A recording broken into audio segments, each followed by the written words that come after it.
Now, guys, jumping ahead, you can see I've inserted a bunch of images into my negative spaces, done the masking. Um, but I also remember I wanted to keep everything sort of this sort of like warm red hue to it. So I went and I did a color balance adjustment, obviously clipping down to each individual layer because each layer has something different in it with a bunch of different colors. So I didn't want to do one adjustment layer for all of them at the same time. I thought it would be best and it would look better if I did one adjustment layer per layer. And so I have my Salvador Dali painting up here that I'm going to add that adjustment layer to as well. So color balance, clipping mask, and I'm going to play with all three shadows, midtones, and highlights. So I'm going to bump the red up in my shadows, and I might have to go back and forth a little bit for each one of these. But again, it's just something to keep continuity through all of the work. So it all sort of matches up. If you get too many colors going on all over the place, it gets really distracting. May not look as good as you want. I think I'm going to go to midtones again and maybe drop the blue down. Then we get too yellow. So that's good. That little bit of blue up there is fine. I'm going to leave it up there. I can always go back in and play with it. But now that I have all of my images except for one where I want, we need to talk about how do we get it so that we can flip this and and add the final touches.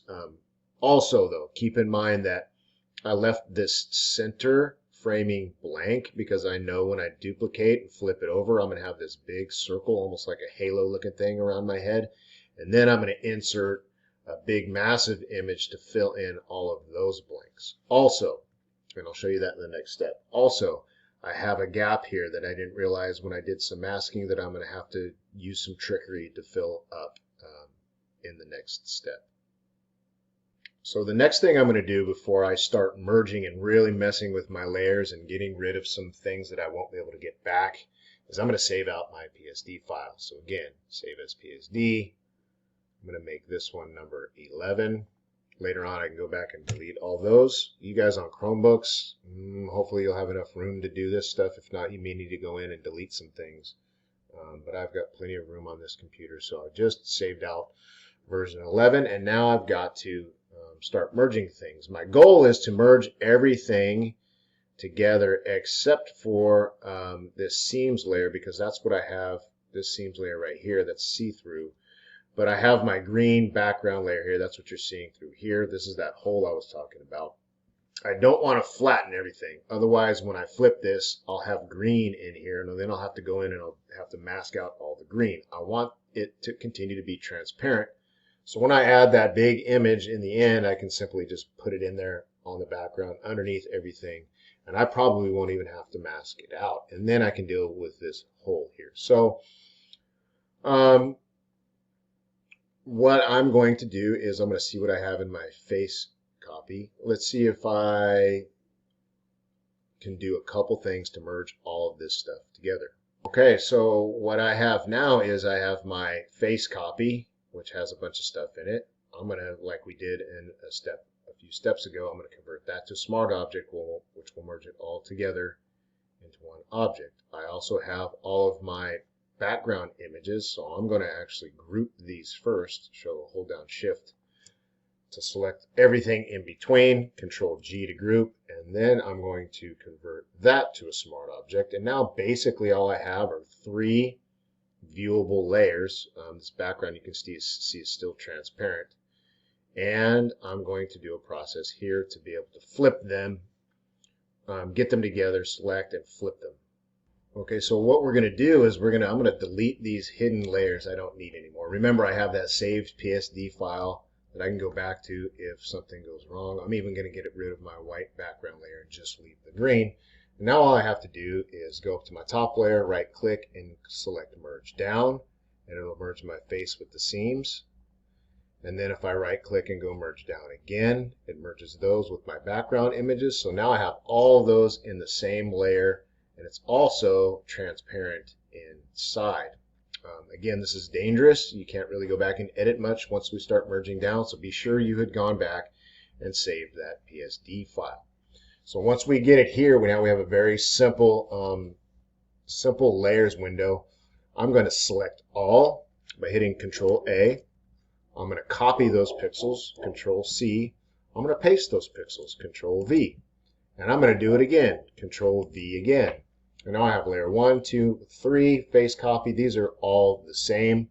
But the reason why I did that is because I can't really use this. This will get a little bit confusing, but this still has stuff outside the viewable area, and I didn't want that.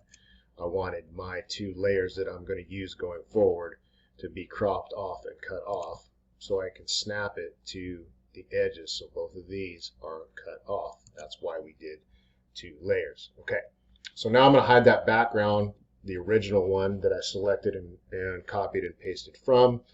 I'm going to flip my top layer, edit, transform, flip horizontally.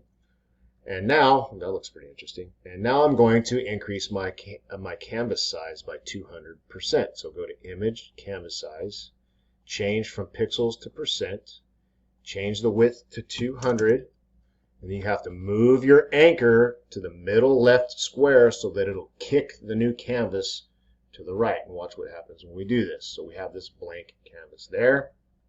Now, if I have snap on, it's checked on, all I have to do is move that top layer over, and it should snap right into place. Yes, my face looks a little funny, and so will yours, but that's okay. And then I can hide that background layer, and I now have the area ready to paste in my final image.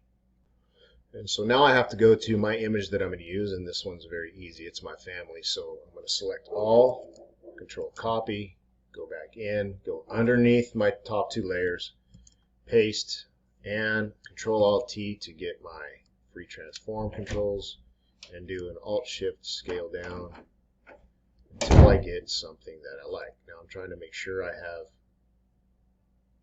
my wife and my two sons in there, and I don't want to leave that, obviously, right? So I'm just going to go all the way down here. Ooh, that's pretty good right there. You know why? Because I actually have my dog that passed away last year, Bella, the little Boston Terrier, right there. I've got a little something that came in up here as well, but I'm not worried about it. It's sort of hidden because we have so much going on. I'm going to lock that in, zoom out one, and again, I'm going to add this adjustment layer to change the color balance to a little bit more red to match everything else. It's a little bit easier when it's black and white. I might also go in and do, look at my hair, the outline around my hair. I might go back in and mask that out a little bit, but I'm going to leave it for now. I'm going to add another adjustment layer with levels. I think I can increase the darks a little bit better. Also, don't forget clipping mask, levels. I'm going to bring the darks up a little bit, not too much. Maybe the lights up a little bit too. It's a little bit, there we go, nice little contrast in there to help it pop out.